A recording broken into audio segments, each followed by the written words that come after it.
Get on the train before it leaves the station. The truth train is coming, gonna run them down, run them down. Hello there, folks. How you doing? Okay, here today with a Stephen Avery video. We are going to be talking about the blood in the RAV4 again. I feel this is an important point because, folks, being somebody who was very much on the fence for a long time, and it was my decisions about the blood in the RAV4 that I felt the way I did in terms of believing Stephen has been framed. There's just a mountain of reason to believe that it could happen, has happened, did happen. So ultimately, I was, just after looking at the blood and looking at the blood and looking at the blood, I eventually came to a decision that it is fabricated. That is not the way blood would fall from an active bleed. It would just look a lot different than it does. And I'm going to go through it step by step, kind of going through the pictures and really showing what I'm talking about.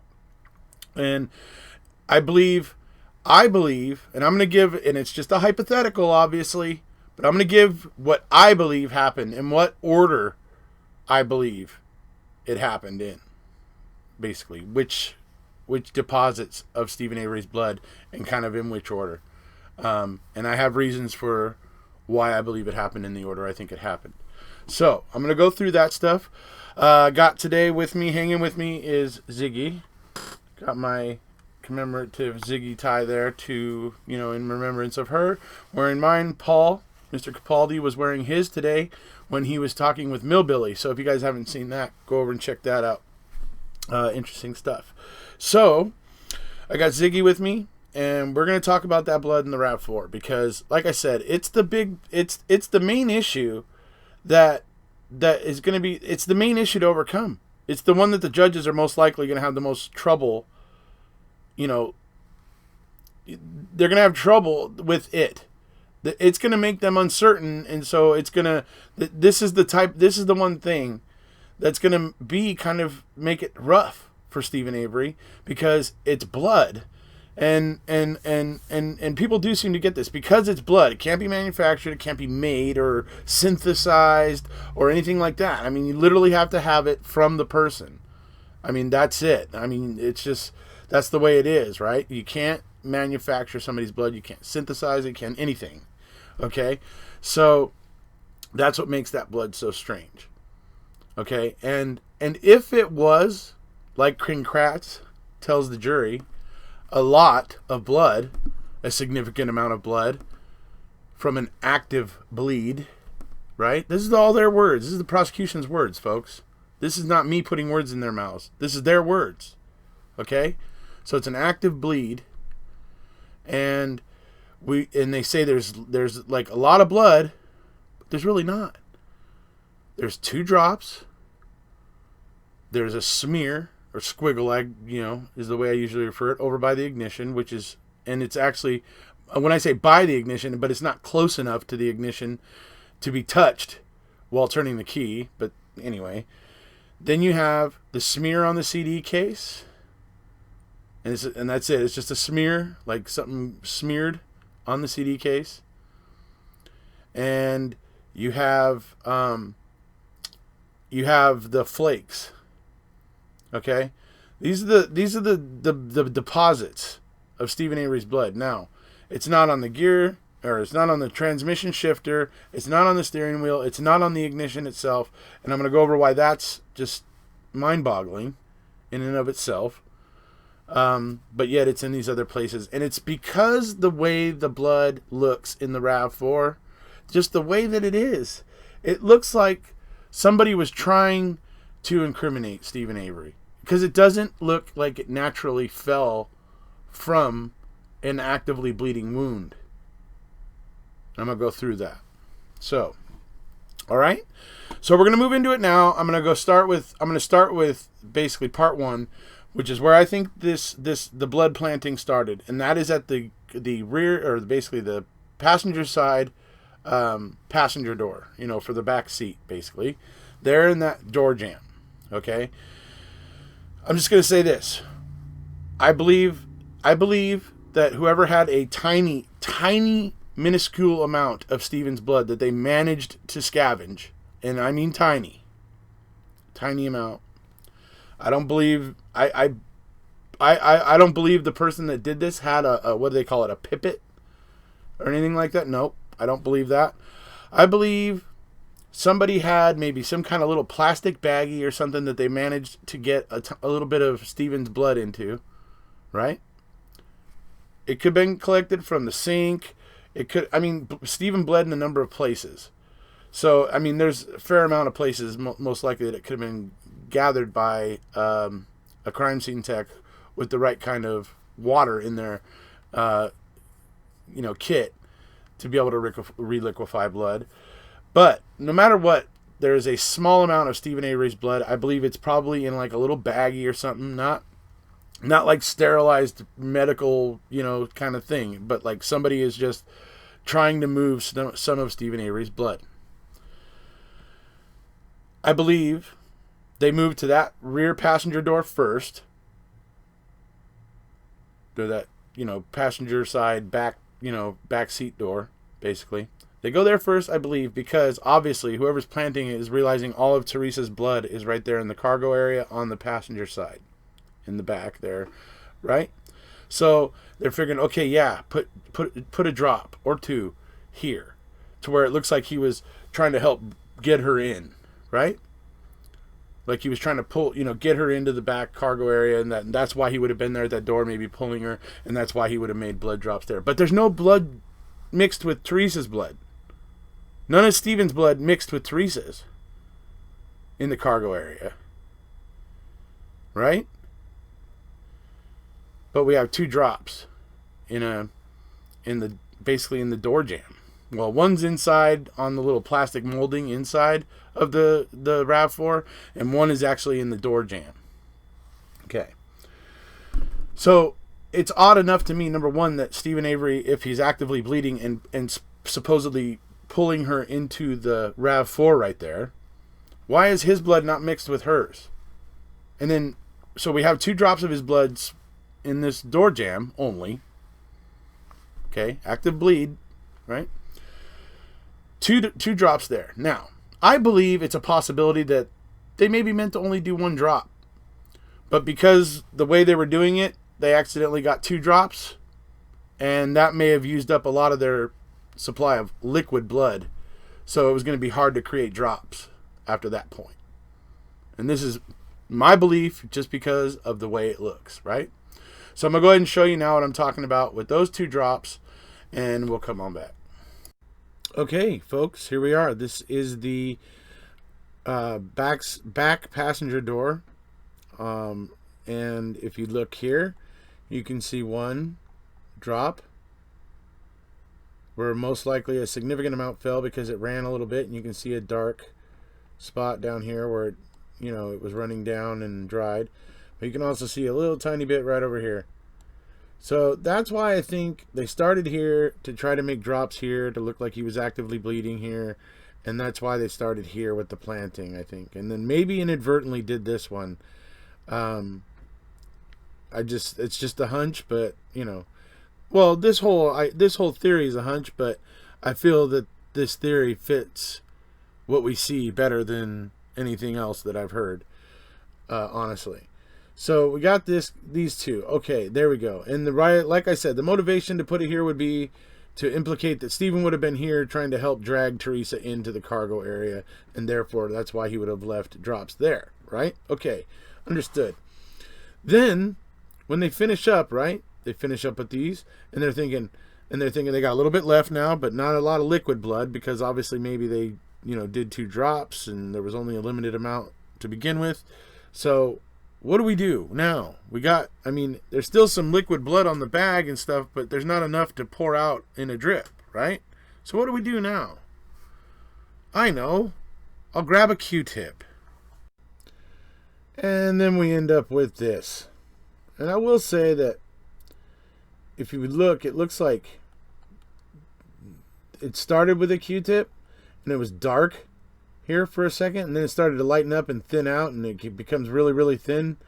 And then like maybe they at the end they pushed in, like they pushed on the Q-tip maybe, and so it squeezed a little bit of blood out of the cotton, so that they managed to get a darker dot there, and then maybe they dipped the Q-tip again and made this one, and see where it looks like a perfectly round, like the swab was touched right there and then drug up, and it gets very thin as it gets drug up, right? That's what it looks like.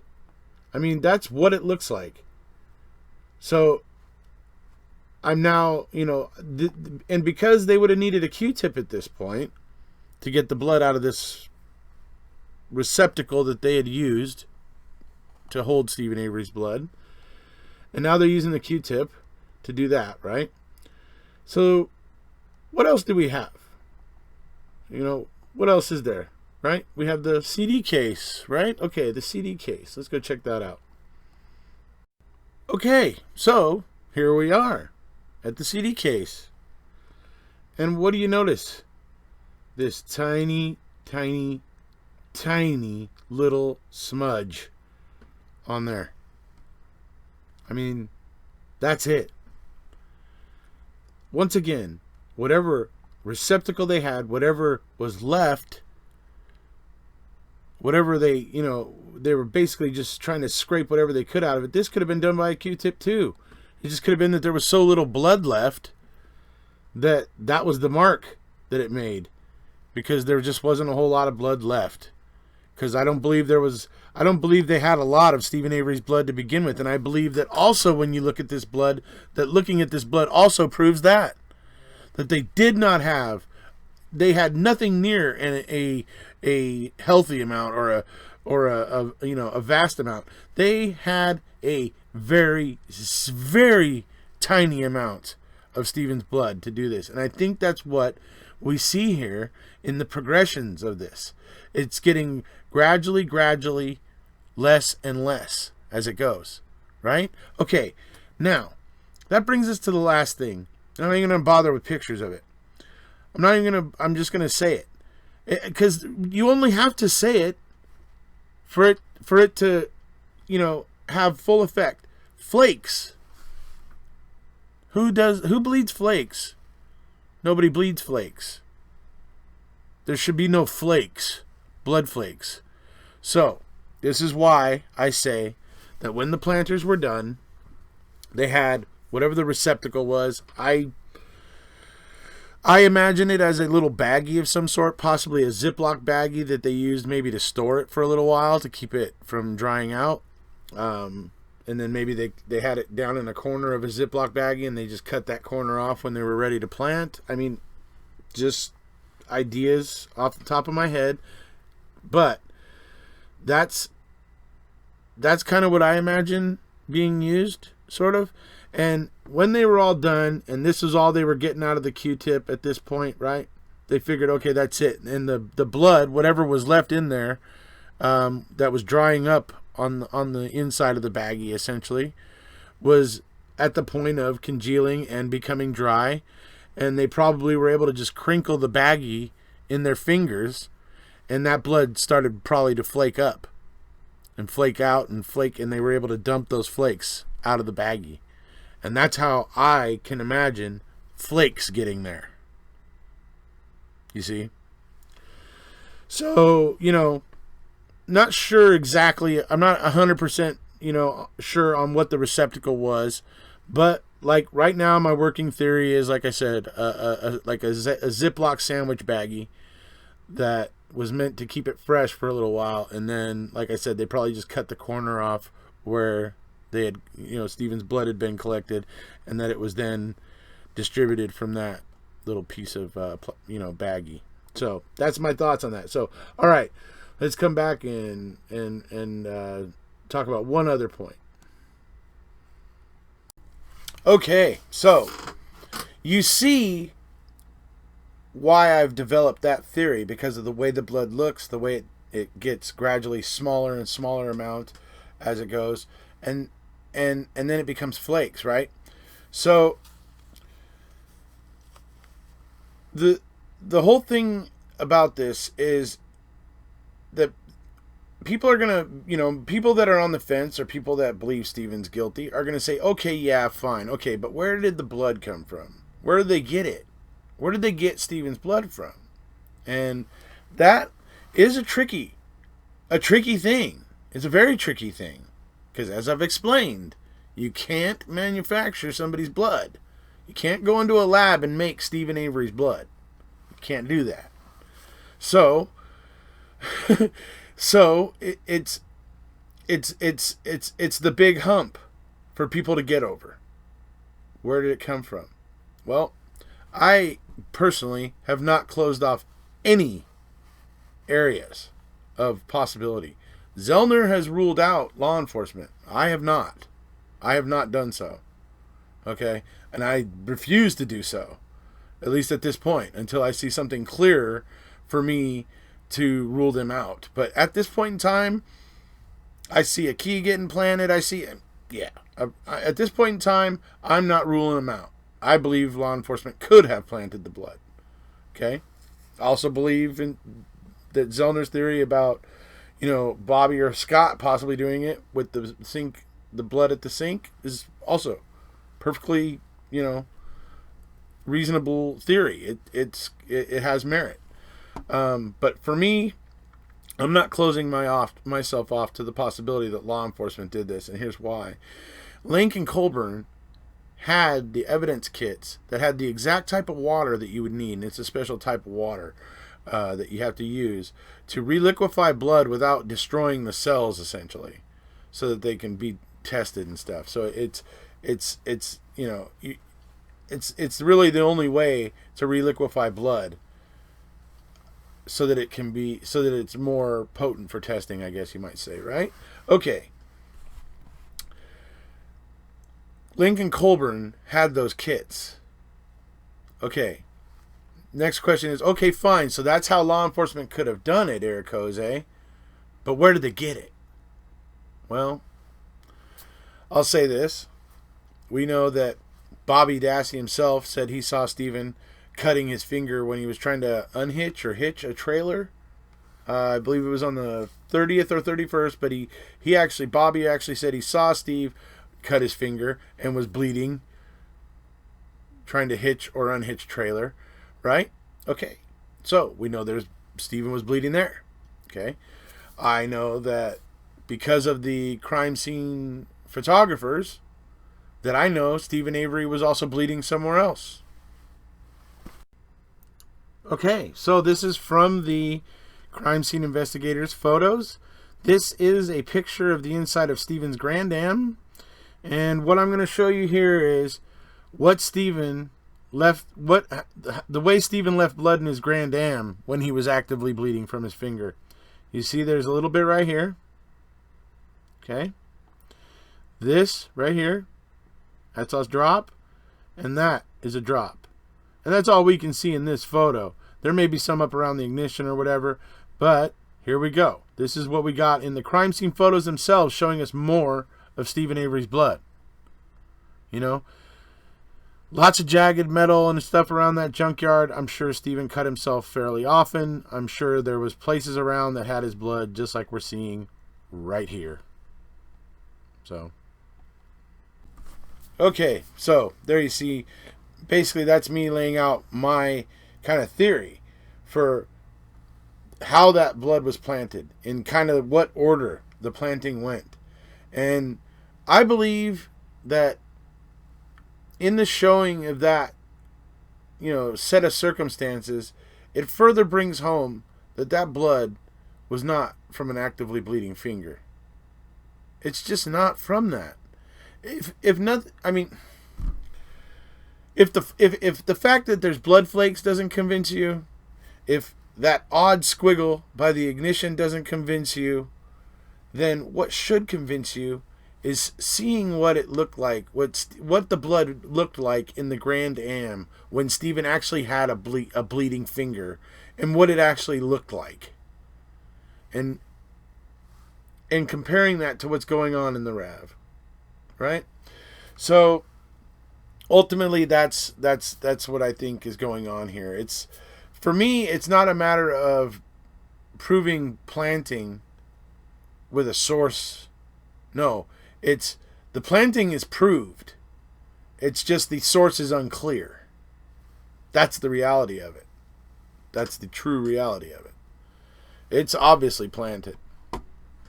It's just, I mean, there's so many reasons. I've shown you here the Grand Dam, what it actually looks like, a bleeding finger actually looks like when it's bleeding actively in a car like such as this. How you actually get some on the transmission shifter. And, you know, and the other thing about this, folks, is the ignition. Okay? The ignition. So, if we look at keys, okay? All right. Here's key, right? Right? Okay. Let's imagine that this part of my hand right here, this part, that's like the ignition, right? Where the key goes, right? So right there, that part of my hand, right? Let's imagine it it comes off of the steering wheel on Teresa's car, where you would basically kind of turn right here, right? Okay. It kind of faces a little bit up, but also, you know, kind of, it's like at a 45-degree angle, right? So if I was bleeding from this finger right here, which would be on this key, right? Okay, so here's the ignition, here's the key, and bleeding, remember, bleeding finger right here, rubbing all around the ignition, right? You understand what I'm saying? I mean, that makes it clear as day. Why is it almost 3.5 inches away or whatever over on a console? That doesn't make any sense. And like I said, the way that it's drawn with the little dots where it looks like somebody pushed on the Q-tip to make more blood come out. You know, I mean, it just, for me, the proof of planting is manifest. It's absolutely planted. But where did it come from? That's the mystery to figure out. But I'm ultimately, we're going to find out that it came, you know, from somewhere else. It didn't come from Stephen actively bleeding. You gotta look at it. It's not a lot of blood. It's not mixed in with Teresa's. Okay, that's what those 2 drops are there in that rear passenger, you know, side backseat, you know, door well there. Those are there to implicate Stephen pulling Teresa's body into the back of that cargo area from there. I know that's what it was meant to implicate. But it's an actively bleeding finger. How do we not have a single bit of Stephen Avery and his blood from his actively bleeding finger and dragging Teresa into the back of that cargo area? How do we not have any of his blood mixed with hers? It's the obvious problems. And then, like I said, when you look at this and how it just diminishes as it goes along, ending up in flakes. So that's it. Ziggy and I just had to get that off of our chest, you know, because look, I'm going to keep hammering on this because the blood is the big issue, folks. The blood is what's preventing people from being able to really get behind Stephen. The blood is a problem for people, and it's understandably so. It's understandably so. But if more people start to understand what that blood is, how much is actually there, what, you know, I think people would start to have questions or doubts. Maybe not everybody, but maybe some. Okay? Because it's like I said, this blood does not look like it came from an actively bleeding finger.